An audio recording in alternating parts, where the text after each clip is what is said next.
अस्सलामुअलैकुम, you watching the Salim Bukhari show. This is me Fiza Riaz. Viewers, Pakistan Tehreek Insaf के तमाम रहनुमा एक पेज पर हैं और ये बार बार मुतालबा कर रहे हैं कि रऊफ़ हसन पर जो कातिलाना हमला हुआ है, जिसे वो कातिलाना हमला करार दे चुके हैं, उसकी तहकीकात की जाए, क्योंकि कैपिटल सिटी में अगर ऐसा हो सकता है तो फिर कोई महफूज नहीं है। इसकी तहकीकात की जाए। उमर अयूब ने भी जो प्रेस कॉन्फ्रेंस की है, उन्होंने तो बहुत कुछ सुनाया है वफाकी हुकूमत को, और उन्होंने कहा जब तक मुकम्मल तहकीकात नहीं होंगी तब तक हम सुकून में नहीं बैठेंगे।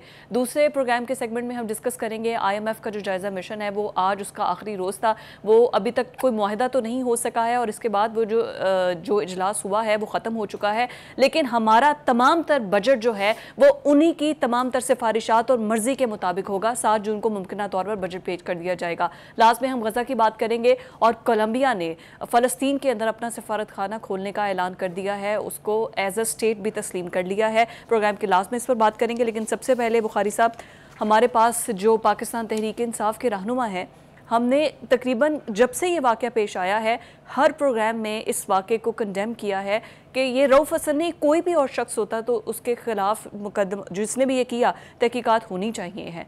लेकिन पाकिस्तान तहरीक इंसाफ के तमाम रहनुमा इसको एक अलग रूप, एक अलग सी शक्ल दे रहे हैं और वो 1971 वॉर वाली किस्से कहानियाँ दोहरा रहे हैं। जी, वहाँ तक तो बाद में जाते हैं। मेरे ख्याल से पहली बात तो ये कि ये जो हमला हुआ है ये इसलिए हर एक की ज़बान पर है क्योंकि इसकी नौयत दूसरे हमलों से मुख्तलिफ है। आप देखिए, सियासतदानों के ऊपर हमले तो होते आए हैं, वह टेररिस्ट अटैक भी होते हैं, लेकिन ये जो ख्वाजा सराओं की वजह से इस मामले को और ज़्यादा मतलब हाइप जो जिसको कहते हैं वो मिली है। लेकिन मेरे ख्याल से इसकी तरफ आने से पहले 2-3 बातें और जो हैं वो बहुत ज़रूरी हैं। एक तो ये कि सियासतदान चाहे हुकूमत में हो चाहे अपोजिशन में हो, उनका तारीख़ और जोग्राफिया ठीक होना चाहिए। यस। अब हमारे यहाँ हाल ये है कि एक साहब उठते हैं तो वो कहते हैं कि जनाब जो जापान और जर्मनी की सरहदें एक दूसरे से मिलती हैं। हाँ जी। अब एक यूरोप का मुल्क है, दूसरा एशिया का मुल्क है, अब उनकी मर्जी स्लिप ऑफ टंग हो जाता है। Slip of tongue, it's not a slip of tongue, it's lack of information. Anyway, दूसरे वही लीडर जो है वो हमें ये भी बताता है कि पाकिस्तान में 12 मौसम होते हैं, अब आप कर लें जो करना है आपने। तो जो मजाक उड़ता है ना इस किस्म की बातों से बाहर, उसका थोड़ा इदराक ज़रूर होना चाहिए कि एक लीडर के लिए बहुत ज़रूरी है कि वो वेल रिसर्च्ड, वेल कॉन्फिडेंस के साथ यानी उसके फैक्ट्स बहुत ठीक होने जो बोल रहा है एटलीस्ट उसमें दम होना चाहिए। अब हिस्ट्री जो है वो जो उमर अयूब साहब ने हिस्ट्री के साथ आज जो तमाशा किया है उसके ऊपर खामोश नहीं रहा जा सकता, तो उनको हिस्ट्री बताना बहुत ज़रूरी है। लेकिन हिस्ट्री की तरफ जाने से पहले एक बात उन्होंने और की है कि कानून नाफिज करने वाले इदारों को रियासत का लिबादा नहीं ओढ़ना चाहिए। हाँ जी। अगेन उनको यही पता नहीं है कि रियासत होती क्या है। रियासत के बारे में पहले रोसो की फ़िलॉसफी ये थी कि ये 3 पिलर्स होते हैं इसके। एक मकनन्ना है विच मीन्स पार्लियामेंट, दूसरी इंतज़ामिया है which mean law enforcers sorry, और तीसरी है अदलिया जुडिशरी। चौथा पिलर इसको मॉडर्न दुनिया में कहा जाता है कि media is the 4th pillar of the state. अब मुझे ये समझ में नहीं आती कि रियासत पर हमला हो तो फौज दिफा करेगी, ठीक है, इंतजामिया के लॉ एनफोर्सर पर हमला हो तो वो खुद भी करेंगे और प्रोटेक्शन भी देंगे ना, फौज भी करेगी। अदलिया पर हमला हो या अदलिया का हुक्म ना माना जाए तब भी फौज बुलाई जाएगी। तो ये आप कैसे अलग कर सकते हैं कानून नाफिज करने वालों को रियासत के? They are essential part of a state. Fair enough. अब आने जनाब हिस्ट्री, वो बहुत ज़रूरी है ठीक करनी। हज़रत साहब ने यह फरमाया कि जो ईस्ट पाकिस्तान जो 2 लाख हुआ था पाकिस्तान और ईस्ट पाकिस्तान बांग्लादेश बना था, वो यहया खान के फैसले से बना था। ये इतना बड़ा झूठ है कि इसके ऊपर आप 8वीं जमात के बच्चे से भी पूछेंगे तो उसको पता है कि उसका नाम क्या है। उन्होंने तो अपने दादा का भी कह दिया था कि मेरी गुजारिश यही, वहीं से आ रहा हूँ। 1958 में आपके दादा अब्बा ने पाकिस्तान में मार्शल लॉ लगाकर 2 हिस्सों को उनके जमहूरी हक से महरूम कर दिया था। कोई 2 राय नहीं है इसके बारे में, ठीक है। 11 साल तक आपने वो मार्शल लॉ जारी रखा, फ्रॉम 1958 टू 1969।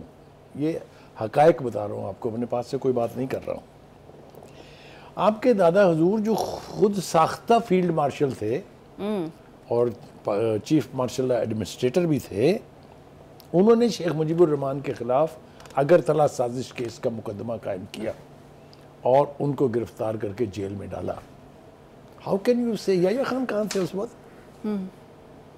तो बुनियाद आपने जिसको आज तारीखदान भी, जो पाकिस्तान की हिस्ट्री से वाकिफ़ है वो भी, और ख़ुद बांग्लादेश के अवाम भी ये समझते हैं कि दैट अगरतला साजिश केस का क़याम, यानी उस मुकदमे का कायम होना, बुनियाद बना था ईस्ट पाकिस्तान के अलहदा होने की। चलिए, ये तो एक सेट हो गया। आप जमहूरियत की बात करते हैं, ये बताइए कि एब्डो लगा के किसने तमाम जमहूरी और सियासतदानों की ज़बान बंद की थी, और किसने फिर अपनी मर्जी का एक बीडी सिस्टम ईजाद करके जमहूरियत की कब्र जो है खोद दी? बीडी सिस्टम तो बड़ा इसका सही फेमस सिस्टम है। देखिए, गुजारिश ये है कि आपका ये दावा कि इस वक्त एक शख्स जो है वो हुकूमत कर रहा है या मुल्क चला रहा है, वो दुरुस्त नहीं है। आप फिर अपने दादा अब्बू से बहुत ज़्यादा इम्प्रेस्ड हैं, बिकॉज 11 साल तक उन्होंने यही किया था। इस वक्त पार्लियामेंट मौजूद है, इलेक्टेड पार्लियामेंट है। कौन से इलेक्शन के ऊपर धांधली के इल्जाम नहीं थे? बताए, पाकिस्तान में 9 इलेक्शन हुए, बाकायदा पार्लियामेंट का हिस्सा है ना आप, लीडर ऑफ द अपोजिशन उसी पार्लियामेंट में। यस। इस मुल्क में एक वजीर आजम है। यस। इस मुल्क में 4 सूबों में इलेक्टेड गवर्नमेंट है। आप एक की अपनी पार्टी एक सूबे में हुकूमत कर रही है, आप कहते हैं एक शख्स के हुक्म से सब कुछ हो रहा है। अगर उसके हुक्म से हो रहा होता तो आप KPK में गवर्नमेंट में होते, आप लीडर ऑफ द अपोजिशन होते पार्लियामेंट में। सब सिस्टम को तो इन्होंने एक्सेप्ट कर लिया, यही बात तो गवर्नमेंट भी कह रही है कि सिस्टम को एक्सेप्ट कर चुके हैं। अच्छा जी, इसको भी छोड़ दें। मैं तो जरा थोड़ी सी तारीख और जोग्राफिया ठीक कर रहा हूँ। जब 8 फरवरी के इलेक्शन हुए, आप नेशनल असेंबली में लार्जेस्ट पार्टी थे। राइट। आप हुकूमत बना सकते थे, आपको पीपल्स पार्टी ने प्लेट पे रख के हुकूमत पेश की थी, लेकिन आप तो समझते हैं कि सारे चोर हैं, डाकू हैं। आपका लीडर किसी से बात करने के लिए तैयार ही नहीं है। उनको लगता है हमें 2/3 मेजॉरिटी मिली थी जो कि हमें नहीं दी गई। देखिए, उनके मुखालिफ ये कहते हैं कि आप हमें जो चोर डाकू के नाम से पुकारते हैं, जो चोरियां आपने की हैं उसका तो हिसाब दें। उसका भी तो हिसाब दें ना पहले। आप फराह गोगी को छोड़ दीजिए, आप उषा बीबी को छोड़ दीजिए, आप ये बताएं मुझे कि आपका लीडर किस इल्जाम पे जेल में है। तो आप कैसे किसी दूसरे को चोर कह सकते हैं? आपने जिन पर चोरियों के इल्जाम लगाए थे उनको तो सबको अदालतों ने छोड़ दिया है। वो बता तो रहे हैं कि उनके लीडर ने जो तहाइफ मिले उसको बेचकर बनी गाला की सड़क बनाई थी। देखिए, बात यह है, ये किसने आपको इख्तियार दिया कि आप एक गवर्नमेंट का करने वाला काम जो है उसके लिए अपनी घड़ियां बेच दें? ये आपके पास चूंकि और कोई सबूत था नहीं, तो आपने ये बहाना घड़ा था जिसको किसी ने नहीं माना। ठीक है, कहने का मतलब यह है कि आपको दूसरे के ऊपर उंगली उठाने से पहले अपनी तरफ उठने वाली 3 उंगलियों के ऊपर भी गौर करना चाहिए। आपको अपने गिरेबान में झांकना चाहिए इससे पहले कि आप किसी दूसरे पर इल्जाम लगाएं। आ जाइए जनाब, तो तारीख और ज्योग्राफी हमने थोड़ा सा ठीक कर दिया, ठीक हो गई। ये बहुत ज़रूरी था ना ये करना। अब आ जाइए कि वो फरमा क्या रहे हैं जी। देखिए, उन्होंने एक तो जैसा मैंने कहा कि उनका ख्याल ये है कि अब बहुत बड़ी तहरीक एक चलेगी जो वो पिछले 1.5 साल से चलाने की कोशिश कर रहे हैं। हम देखेंगे वो चलती है या नहीं चलती। अहमद अजहर ने भी इसका इंदिया दिया था ना कल आके। देखिए, उनसे पहले तो ये पूछना चाहिए था कि आप पिछले 1 साल से थे कहाँ पे? हाँ, ठीक है। उनके वालिद ने भी इलेक्शन लड़ा। दूसरी बात यह है कि खुद दिल में खदशात भी हैं। वो ये कह रहे हैं कि अगर असलम इकबाल ने कोई बयान दे दिया हम तो नहीं मानेंगे उसको। भाई, पहले भी लोग बयान दे के ही आपकी पार्टी छोड़ के गए हैं ना, जिनको आप अब वापस लाने के लिए मरे जा रहे हैं। याद है ना? वो खुद भी आना चाह रहे हैं बुखारी साहब। उन्हें पता उनका बका अंडर द अम्ब्रेला वो पीपल्स पार्टी की या IPPs के रह नहीं सकते ना। देखिए, गुजारिश ये है कि वो आना चाह रहे हैं कि नहीं आना चाह रहे हैं। सबसे पहली बात तो यह है कि पार्टी के अंदर ख्वाहिश मौजूद है उनको वापस लाने की। राइट, हाँ। इसका मतलब ये कि उनकी कमी महसूस हो रही है, उस तरह की लीडरशिप पार्टी में नहीं है। दूसरी बात यह है कि उन्होंने बहुत ज़्यादा उठाने की कोशिश की है जो हमला हुआ है रऊफ हसन साहब के ऊपर। हमने इन ऑल सैनिटी इसकी भरपूर मजम्मत की। जो किसी भी पार्टी से उसका ताल्लुक हो, जो स्पोक्स पर्सन हो, जो नुमाइंदे हों, उनके ऊपर इस किस्म के हमले को आप कभी भी जस्टिफाई नहीं कर सकते। बिल्कुल। इसकी तह में जाना चाहिए, उन लोगों को पकड़ना चाहिए। हमने कल भी ये कहा था, हमने परसों भी ये कहा था। राना सनाउल्लाह तो कह रहे हैं अगर बात यहाँ तक आ गया तो फिर बेहतर है सुलह ही कर ले। अब राना सनाउल्लाह साहब जो है, उन्होंने जो कल प्रोग्राम किया है मुस्कुरा मुस्कुरा के और कह के लगा के, वो मजा लेना चाह रहे थे ना, वो इस किस्म की रेडिकुलस सूरत हाल से आप फिर अपनी जो गिमिक्री है वो तो खेलते हैं ना। तो राना सनाउल्लाह साहब, लेकिन वैसे ये डिटर्मिन्ड है कि सनाउल्लाह साहब बार बार इनको अभी भी टेबल टॉक के लिए कह रहे हैं। देखिए, गुजारिश ये है कि उनको टेबल टॉक इनसे करनी नहीं है, उनको उम्मीद इनसे नहीं है, उनसे है। आप उन समझ रहे हैं ना? जी जी जी। या मैं एक्सप्लेन करूं कुछ? नहीं, कल उन्होंने बड़े अच्छे से गलाई मखलूक कह दिया था। ठीक है। दूसरी बात ये है कि वो हमने ख़त लिखने का भी एक तस्करा किया था, अगर आपको याद हो, एक सेगमेंट हमने पूरा इस पे किया था कि हज़रत साहब ख़त लिखना चाह रहे हैं आर्मी चीफ को। यानी वो फिर मैं दोहरा दूंगा, गालिब का शेर जो है वो मुझे वो कि क्या है, क्या सितम है या क्या क़यामत है कि जिससे दवा लेनी है, यानी जिसने बीमार किया है, जिसके सबब बीमार हुए हैं, उसी के लौटने से हम उसका इलाज और उसकी दवाई जो है वो भी मांगते हैं। भाई सबसे ज़्यादा आपका इल्ज़ाम है आर्म फोर्सेस की लीडरशिप के ऊपर, चाहे वो बाजवा साहब थे, चाहे वो फैज़ हमीद थे, चाहे वो आने वाले दिनों में फिर आसिम मुनीर थे, कि जी आपकी पार्टी भी उन्होंने बेड़ा गर्क किया, आपकी हुकूमत का भी बेड़ा गर्क किया उन्होंने, आपके ऊपर भी मुकदमे कायम किए वगैरह वगैरह वगैरह। ये सब कुछ हम सुनते आए हैं। असल बात यह है कि आपके पास किसी चीज़ का भी अगर कोई सॉलिड सबूत है, आवाम के भी सामने रखें, अदालतों के अंदर भी जाके पेश करें।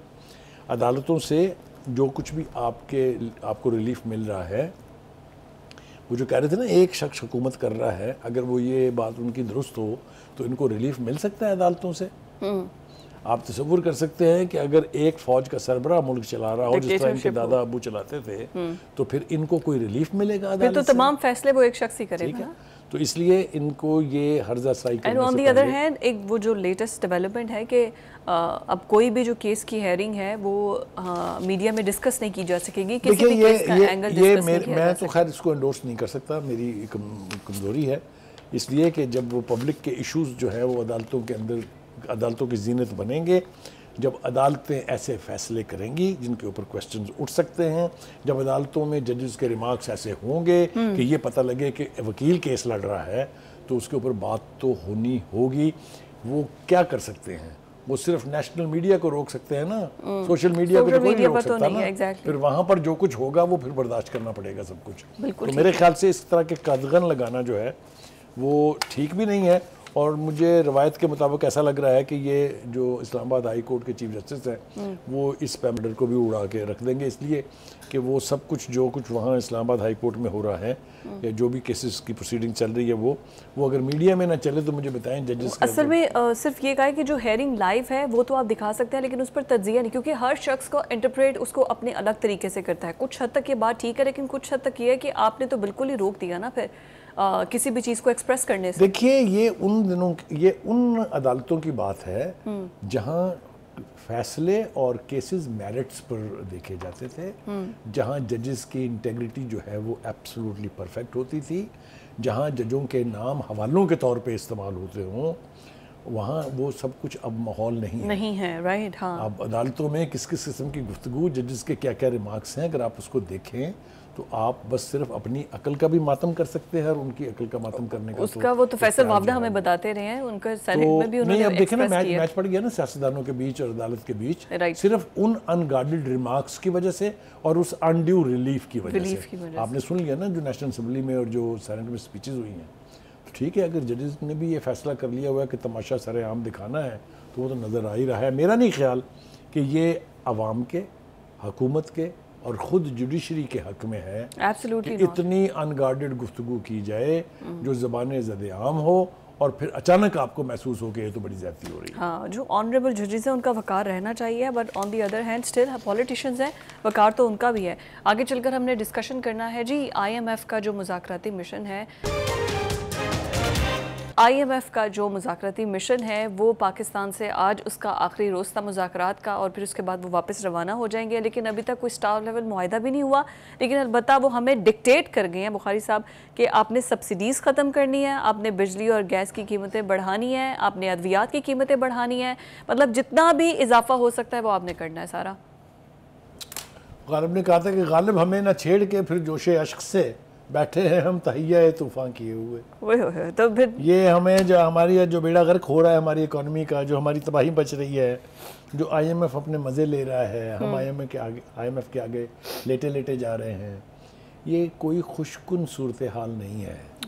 आईएमएफ से मुआहदा तय हो जाना, इसकी क्या कीमत अदा करनी पड़ेगी आपको और मुझे और पूरी कौम को, उसका इदराक नहीं होता हमें। अभी तो स्टाफ लेवल मुआहदा हुआ ही नहीं। वो अगर हो गया तो वो मैंने और तुमने भुगतना है। वो बुखारी साहब वो सिर्फ उन चीज़ों में इजाफा करके गए हैं ताकि उनकी किस्त निकल जाए। देखिए गुजारिश ये, उनका तो ऑब्जेक्टिव ही ये होता है कि हम आपको इतने पैसे देंगे। मुझे याद है 1960s में जब यूएस एड आनी शुरू हुई थी अंडर PL40, तो वो इस तरह से वो ऊपर से अमेरिकन एड दे रहा है, नीचे अपना हैट रखा हुआ है उसने, बोरी में से सारा कुछ निकल। यही आईएमएफ करता है। आईएमएफ पैसे तो दे रहा है हमें, लेकिन वो उसकी वसूली यकीनी पहले बनाता है, सूद अलग है, अलग है। यस, ठीक है, एब्सोल्युटली। हम तो डेट सर्विसिंग में ही खर्च हो गए हैं पूरी की पूरी कौम। तो उसके ऊपर जरा बाद में आते हैं। जरा देखिए 2-3 चीज़ें जो हैं, दुनिया में लोग बड़ी खुशी से टैक्स देते हैं, इसलिए कि उसके बदले में उनको रिलीफ मिलता है, and they spend A quality life. Yes, is that right? Yes, absolutely. हमारे यहाँ यही गालबन वजह है, क्योंकि आवाम को एक रत्ती का रिलीफ नहीं मिलता टैक्स देने के बाद, तो लिहाजा वो एक रवैया जो बनता है ना टैक्स देने का, वो कौम का रवैया है ही नहीं। और ये जो ख्वाहिश होती है हर हुकूमत की, चाहे वो फौजी हुकूमत है, चाहे उसमें हुकूमत है, टैक्स नेट बड़ा करेंगे। नहीं होगा वो कभी ना, नहीं हुआ आज तक। वो पेट बड़े हो रहे हैं उनके, पेट तो उनके हमेशा से बड़े और मजीद फूलते रहेंगे। अब तो इतने फूल गए हैं कि लगता है किसी दिन ब्लास्ट ही ना हो जाए। एनीवे, हैविंग सेड दैट, जो बड़ी मछलियां टैक्स नहीं देती, कि जनरल टर्म में कहा जाता है कि जी बड़ी मछलियां टैक्स नहीं देती, इसकी एक जस्टिफिकेशन तो ये है कि वो लोग जिनकी इंडस्ट्रीज हैं, वो लोग जिनके बिजनेस का कंसर्न्स हैं, वो आप उनसे तो उनके मुनाफे पर ही टैक्स ले सकते हैं ना, बाकी तो उनकी कंपनियां पे करती हैं टैक्स। एक ये मिथ है, यानी मिसनोमर है, इसको एक्सप्लेन करना ज़रूरी है। लेकिन मिसाल के तौर पर बड़े लैंड होल्डर जो हैं, जिनकी बड़ी बड़ी हाउसिंग सोसाइटीज़ हैं, नहीं पहले ज़मीनों पे आ जाए ना, जरी ज़मीनें जो है, जरी ज़मीनें, यानी सैकड़ों मुरब्बों में वो टैक्स नहीं देते हैं, वो टैक्स कभी नहीं देंगे। इंडस्ट्रीज़ बहुत बड़ी बड़ी जिन्होंने लगाई हुई हैं, उनमें से जो छोटे छोटे यूनिट्स हैं वो भी टैक्स नहीं देते हैं। वो क्यों नहीं देंगे? इसलिए कि उनके अपने नुमाइंदे पाकिस्तान की हर असम्बली में सांप बन के बैठे हुए हैं, मौजूद हैं। आप समझ लीजिए 60% के करीब हमारे जो MNAs MPs इलेक्ट होते हैं, वो उनकी सारी बैकग्राउंड जो है वो एग्रीकल्चर है। ठीक है, तो ये जब तक इसका एक ऐसा फार्मूला ना बना लिया जाए कि हर शख्स टैक्स दे और हुकूमत उसके बदले में उसकी लाइफ को बेहतर बनाए, यस, तब तक ये टैक्स का निज़ाम इसी तरह कभी IMF का, कभी ADB का, कभी किसी का मोहताज होता रहेगा, या फिर हम कशकोल लेके भीख मांगते फिरेंगे from one country to another. नहीं, शहबाज शरीफ ने कहा तो है अब नहीं हम मांगेंगे। अलबत्ता GST 18% उन्होंने। देखिए, मैं अर्ज करूँ आपसे, पहली बात तो ये है कि ये उनके सिर्फ कहने से कि अब हम नहीं मांगेंगे कर्ज, इससे ये ख़त्म नहीं होगा। जब तक हमारे यहाँ हम एक्सपोर्ट्स नहीं बढ़ाते, हम टैक्स नेट बड़ा नहीं करते, हम अपने वो अनडेवलपमेंटल बजट जो है उसको कम नहीं करते, नॉन डेवलपमेंटल बजट जो सही इस्तेलाह है, तो हमें ये कसम पुरसी की ज़िंदगी गुजारने पे मजबूर रहना पड़ेगा। Fair enough, yes. अब आ रहे हैं जनाब, ये जो IMF के साथ हम लेटे हुए हैं, ये क्या करना चाह रहे हैं? पहली बात तो ये है कि उन्होंने कहा कि जी पेट्रोलियम प्रोडक्ट्स के ऊपर आप 18% सेल टैक्स मजीद लगा दें। यस। कभी सोचा है किसी ने कि इसका नतीजा क्या निकलेगा? लेवी को 100 तक बढ़ा रहे हैं, क्या बनेगी बसों के और ट्रेनों के किरायों के साथ? क्या ये नहीं, आप ये देखें जिसमें पेट्रोलियम गुड्स का कुछ ताल्लुक नहीं होता चीज़ें, उनकी भी कीमत बढ़ जाती है। और एक और पाकिस्तान में बड़ी अजीब कबाहत है, वो ये कि एक दफ़ा कीमत बढ़ी हुई कभी वापस जाती सुनी है आपने? Never ever, never. हो गया जी। अब देखिए जनाब, दूसरी अच्छा, ये जो आप इतनी अच्छी आपने बात की है कि किरायों का क्या हाल होगा। कितनी गर्मी है, शदीद गर्मी में यूनिवर्सिटी के जो बच्चे हैं या कॉलेजेस के जो लड़कियां हैं, मैंने उनको देखा है धूप में पैदल चल के जा रहे हैं, क्योंकि वो डेली के 40-50 रुपए तक अफोर्ड नहीं कर सकते। और हमारे यहाँ उसका इलाज पता क्या है कि स्कूलों को छुट्टियाँ बंद कर दे। यस, उनकी पढ़ाई का नुकसान है, उसके अंदर सारा साल वो सिलेबस जो उन्होंने पढ़ना है, अगर आप मौसम के आगे भी झुक जाएंगे, लेट जाएंगे और स्कूल बंद कर देंगे, that is not a solution. Solution नहीं है। नहीं, उनका किराया, वो एक ऑटो में, रिक्शे पे या लोकल बस पे सफ़र नहीं कर सकते क्योंकि वो रोज़ के 50 रुपये वो नहीं अफोर्ड कर सकते। बिल्कुल ये ठीक बात है। देखिए गुजारिश ये है कि एक तो हुकूमत को सिर्फ मुंह हर वक्त खुला नहीं रखना चाहिए कि पैसे बस कहीं से आ जाएं, हमें दे। ये जो टैक्स लगाने की ख्वाहिश है, कभी कभी हम बिला वजह भी इल्ज़ाम लगा देते हैं IMF के ऊपर, ADB के ऊपर, जो हमारे डोनर कंट्रीज हैं उनके ऊपर। ओ बाबा, खुदा के वास्ते आपकी अपनी हुकूमत जो है वो अपने अल्ले तल्ले ख़त्म करने पर आमादा नहीं है। वो किसी सूरत भी अपनी अयाशी जो है, जो झंडे लगी गाड़ियां हैं, किसी के पास BMW है, किसी के पास कुछ है, कभी किसी के पास कुछ है, किसी के पास लैंड क्रूजर्स हैं। आप देखिए इन गाड़ियों का पेट्रोल का खर्चा एक तो दूसरी गाड़ियों की निस्बत 4 गुना है, फिर इनकी मेंटेनेंस उससे ज़्यादा है। तो मुझे अच्छी तरह से याद है मोहम्मद खान जुनेजर साहब ने एक काम बहुत कमाल का किया था, रहे वो बड़ी मुख्तर देर क्योंकि ज़ियाउल हक को फिर वारा नहीं आए वो। उन्होंने कहा था कि every government official will use FX Suzuki, जो थी शायद 800 सीसी की, पेट्रोल की बचत। ठीक है, पेट्रोल की भी बचत, मेंटेनेंस की भी बचत, नई गाड़ियां खरीदने के लिए लंबे चौड़े सरमाए की भी जरूरत नहीं है। एग्जैक्टली। और जो गर्दन में सरिया आता है ना इन गाड़ियों में बैठ के, तो वो भी खत्म। अगर आप करना चाहें तो करने के तो हजारों तरीके हैं, उसके लिए आपके पास विल होनी चाहिए। ब्यूरोक्रेट्स करने देंगे नहीं, या वो कानून पास असेंबली से पास होने ना उसके दौर में सारे के सारे FX में निकाल के देखें हिस्ट्री आप। अगर आप डिटरमिन्ड हो और अपने आप को मॉडल पेश करना, खुद वो भी आए नीचे छोटी गाड़ी में, राइट। हाँ, तो तभी ये हो सकता है। एनीवे, लेकिन बुखारी साहब ये कितने सालों से अल्ले तल्ले हुकूमत अपने ख़त्म करे, आप कह रहे हैं, मैं कह रही हूँ, हर प्रोग्राम में ये डिस्कस होता है, लेकिन कोई नहीं करता। कोई नहीं करेगा। देखिए गवर्नमेंट्स बदल रही है, चेहरे बदल रहे हैं, कोई नहीं कर रहा। गैर मुल्की आते हैं, वो जब हमारी प्रोटोकॉल की गाड़ियों की तादाद देखते हैं ना, वो चाहे प्राइम मिनिस्टर है, चाहे चीफ मिनिस्टर है, चाहे चीफ जस्टिस है, वो व्हाटसोएवर, जो भी जिसके पास भी थोड़ा इख्तियार है, उसका ज़रा लिमोजीन का आप वो क्या कहते हैं उसको, जुलूस देखा करें। जुलूस है कि 20-20, 25-25, 45-45 गाड़ियाँ प्रोटोकॉल के साथ चलती हैं। तो मुझे बताइए ये कौन कैसे तरक्की करेगी? मैंने बहुत सारी वीडियोस देखी हैं। अच्छा, वैसे 45 गाड़ियों के बावजूद भी किसी एक पर भी आज तक अटैक नहीं हुआ। हाँ, नहीं, भी पता चले। मैंने अर्ज़ किया आपसे, ये बात रवैयों की है। हमारे पॉलिसी मेकर्स, हमारे सियासतदान, हमारे अवामी मुंतखब नुमाइंदे अगर अपने आप को मॉडल बना के पेश कर दें तो कोई वजह नहीं है कि अवाम उनको फॉलो ना करें। सिंपल सा क्वेश्चन है, इस मुल्क पर आप हुकूमत कर रहे हैं, आप हुक्मरानी कर रहे हैं, आप अपने मुल्क में महफूज नहीं है, ये किस किस्म का लॉजिक है? देखिए इस वक्त भी हुकूमत जो है वो अपनी किटी जो है कैसे भर रही है। पेट्रोलियम के 1 लीटर पर पेट्रोल के 60 रुपए लेवी जो है वो इसकी जेब में जा रही है। जी जी। और जो ये मैं फिगर आपको पढ़ के सुनाना चाह रहा हूँ कि अगले माली साल में पेट्रोलियम लेवी से 1080 अरब रुपए हासिल होंगे। उससे अगले 2 सालों में 2295 अरब रुपए, तसव्वुर करें अमाउंट का। और उससे अगले साल 1215 रुपए तक ये पहुंच जाएगी। मुझे आप बताएं, ये सब कुछ IMF हमें बता गया। हाँ, ये गरीब आदमी जो है वो सिसकेगा नहीं तो और क्या होगा उसका। तो ये आपको ये रिफ्लेक्शंस हैं कि आपको पता चले कि हुकूमत के दिल में गरीब आदमी के लिए, आम आदमी के लिए, मिडिल मैन के लिए, मिडिल क्लास के लिए कोई हमदर्दी नहीं है। अच्छा, ये जो सिम्स बंद हो रही हैं, इसका क्या होगा? जो नॉन फाइलर हैं उनके सिम्स बंद की जा रही हैं। ये ना ये कॉस्मेटिक फैसला, ये टेलीकम्युनिकेशन कंपनी को फर्क पड़ेगा। मैं अर्ज करूं, एक तो उनका बिजनेस जाएगा, वो तो छोड़ दें आप। राइट।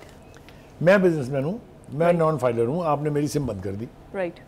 मैं अपने बेटे को कहूँगा कि वो जाके स्टूडेंट कार्ड के ऊपर अपनी एक सिम ले आए, वो अपने मोबाइल में डाल दूंगा, मुझे बताया आपने क्या किया। ठीक है, क्या फर्क पड़ा? आपने एक सिम बंद कर दी, मैं 4 ले लूंगा। तो ये इनको कहते हैं कॉस्मेटिक डिसीजंस।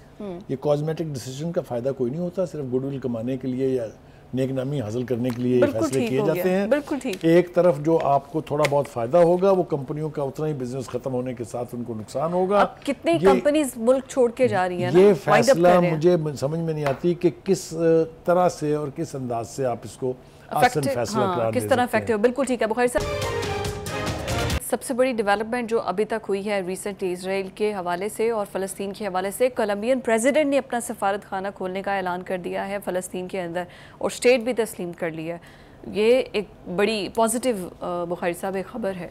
जी, कल भी हम इसके ऊपर बात कर रहे थे। तो कल 3 यानी यूरोपीय ममालिक उन्होंने सिर्फ अनाउंस किया था। उन्होंने तो अनाउंस किया, 28 मई डेट दी हुई है ना, 28 मई को तस्लीम कर लेंगे।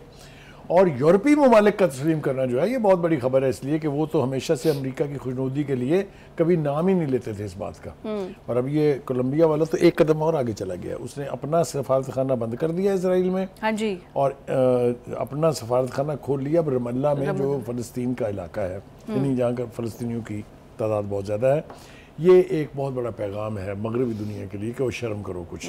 दूसरी बात, अरब लीग वाले भी बोले, अरब लीग जो है वो भी बड़ी देर के बाद उन्होंने भी लबकुशाई की है। उन्होंने कहा है, उन्होंने यही है कि जिन मुल्कों ने तस्लीम करने का फैसला किया है उन्हें प्रैक्टिकल इकदाम भी करने चाहिए ताकि वहाँ फ़लस्तीनी रियासत का क़याम मुमकिन हो सके। मैं उनसे ये कहता हूँ कि भाई साहब बिल्कुल ठीक है, आपने ये मुतालबा ठीक किया, खुद अपनी अदाओं पर भी ज़रा गौर करें। हम अगर अर्ज़ करेंगे तो शिकायत होगी, आप खुद क्या कर रहे हैं, असल तो जवाब आपको इसका देना है। दूसरी तरफ हम देख रहे हैं कि जी वो डिटाई के साथ नेतन्याहू साहब जो हैं वो ना सिर्फ ये कि इंटरनेशनल कोर्ट ऑफ जस्टिस को डिनाई कर रहे हैं, बल्कि वो और ज़्यादा वहाँ यहूदी बस्तियाँ जो फ़लस्तीनी इलाके हैं उनके अंदर ख़ास तौर से यहूदी बस्तियों को आबाद कर रहे हैं। मगरबी किनारे में यानी वेस्ट बैंक में भी अब नई यहूदी बस्तियों का क़याम जो है वो उसको यकीनी बनाना चाह रहे हैं। अपने मज़ालिम को वो जारी रखे हुए हैं, मज़ीद हमले उसी तरह से हो रहे हैं, लोग शहीद हो रहे हैं, बच्चे मजलूम जो है उसमें मारे जा रहे हैं। अब ये कहत की सूरत हाल है वहाँ गाज़ा में, गाज़ा के रफ़ा इलाके में, जहाँ पर अब को 15 लाख के करीब जो फ़लस्तीनी हैं वो पनाह लिए हुए हैं। उनको भी कह दिया जाए, ना सिर्फ ये कि वहाँ खाने पीने को कुछ नहीं है, बाहर से कुछ आने की भी इजाज़त अब नहीं है। रफ़ा का बॉर्डर जो पट्टी जिसको कहते हैं हम, वो अब मुकम्मल तौर पर बंद कर दी गई है। इजिप्ट की तरफ से भी ऐसे कोई इकदाम का हमने नहीं सुना कि जिससे ये लगे कि शायद कुछ कसम पुरसी जो है उनकी वो कम हो सके। तो ये जो मॉडर्न दुनिया के मामले बनते हैं, ह्यूमन राइट्स के जो मामले बनते हैं कि जी फंडामेंटल राइट्स होने चाहिए, उन सब का जो हाल है, जो खामोशी है, वो एक क्रिमिनल खामोशी है, इट्स ए क्रिमिनल साइलेंस। ये जितनी जल्दी टूटे, लेकिन एट द एंड इवेंचुअली जो फ़लस्तीनी स्ट्रगल कर रहे हैं ना, उनके स्ट्रगल ही ऐसा नतीजा मंतकी निकल के रहेगा इंशाल्लाह। Thank you so much Bukhari साहब। नाज़रीन, ये था हमारा आज का प्रोग्राम। अब आपसे नेक्स्ट बने मुलाकात होगी। अल्लाह हाफ़िज़।